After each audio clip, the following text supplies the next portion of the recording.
Welcome to my channel tutti frutti cooking. Subscribe कीजिए channel को, bell का icon press कीजिए। इस तरह से तमाम नई आने वाली कुकिंग वीडियोस आप तक सबसे पहले पहुंचेंगी। अस्सलाम वालेकुम।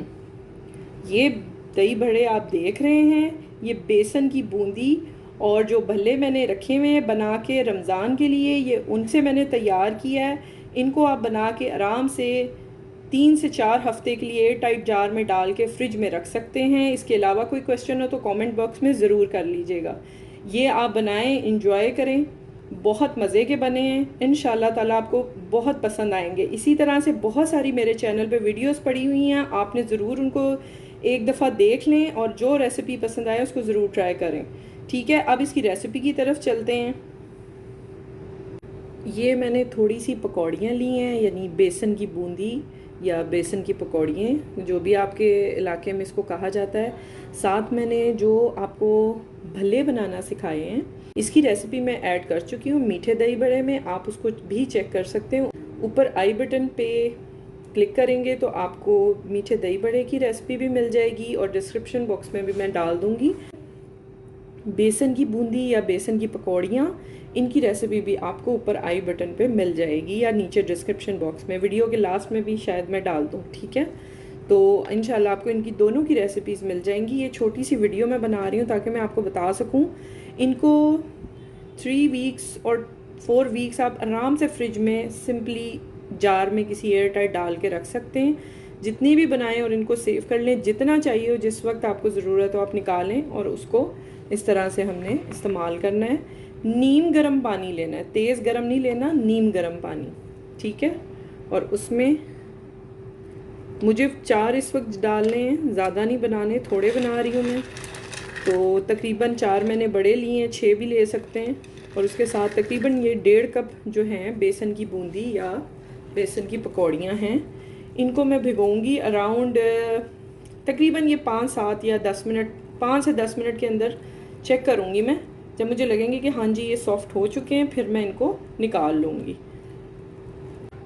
ये मैंने दही लिया है और तकरीबन ये है आधा किलो के करीब। ठीक है, 400 to 500 ग्राम्स है योगर्ट। इसमें मैं मिल्क ऐड कर रही हूँ अबाउट हाफ कप, दूध डाला है आधा कप। ठीक है, और अगर ज़रूरत लगे आपको गाढ़ा, क्योंकि यहाँ पे गाढ़ा दही होता है, तो अगर आप दही जैसे पाकिस्तान में कूंडों का मिलता है, अगर वो पतला हो तो आपको ज़्यादा ऐड करने की ज़रूरत नहीं है। अभी फ़िलहाल मुझे बल्कि थोड़ा सा मैं और ऐड करूँगी। ठीक है, तो अब मैं जो इसमें मसाले जाएंगे वो दिखाती हूँ आपको। यहाँ पे साल्ट लिया है, टू दी टेस्ट लें, मैंने 1/4 टीस्पून लिया है, चख लूँगी, कम हुआ तो मैं और डालूँगी। चाट मसाला है, ये भी टू दी टेस्ट डालेंगे क्योंकि सब डिफरेंट होते हैं चाट मसाला जो भी मार्केट में मिलते हैं। आप चाहें तो घर का भी बना सकते हैं। तो ये चाट मसाला मैंने 1 टीस्पून यूज़ कर रही हूँ। ये मैंने 1 टीस्पून शुगर ली है।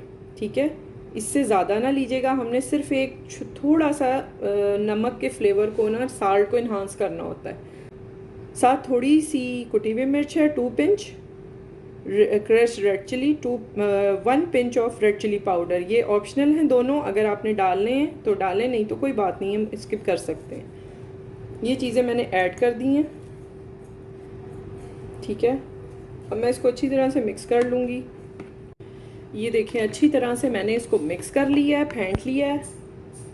अब मैं यहाँ पे बॉयल चिकपी डाल रही हूँ, आप कैन के भी ले सकते हैं, मैंने फ्रेश किए हैं घर में।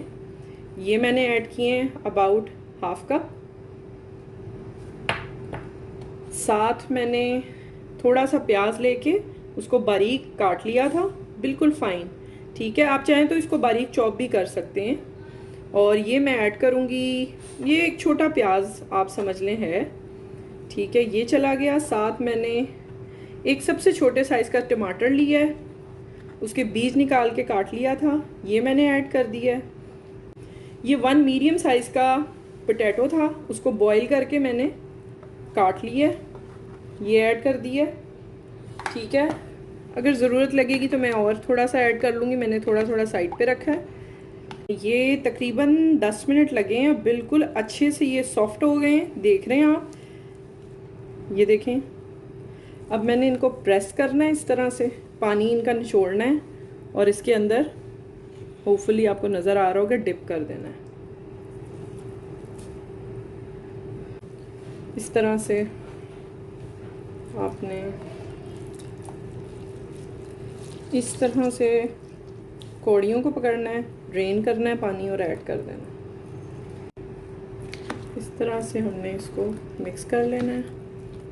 थोड़ा सा पुदीना और हरी मिर्च मैंने बिल्कुल थोड़ी सी ली, आप देख रहे हैं अबाउट 1 टेबलस्पून है। वो हिस्सा जो तीखा नहीं होता, और वैसे भी हरी मिर्च मेरी जिसमें मिर्च नहीं थी, तेज़ी नहीं थी, वो वाली ली है मैंने। ये थोड़ा सा जायके के लिए आपने ऐड करना है। अगर चाहें तो हरी मिर्च आप बिल्कुल निकाल सकते हैं ताकि बच्चों को फील ना हो ज़्यादा।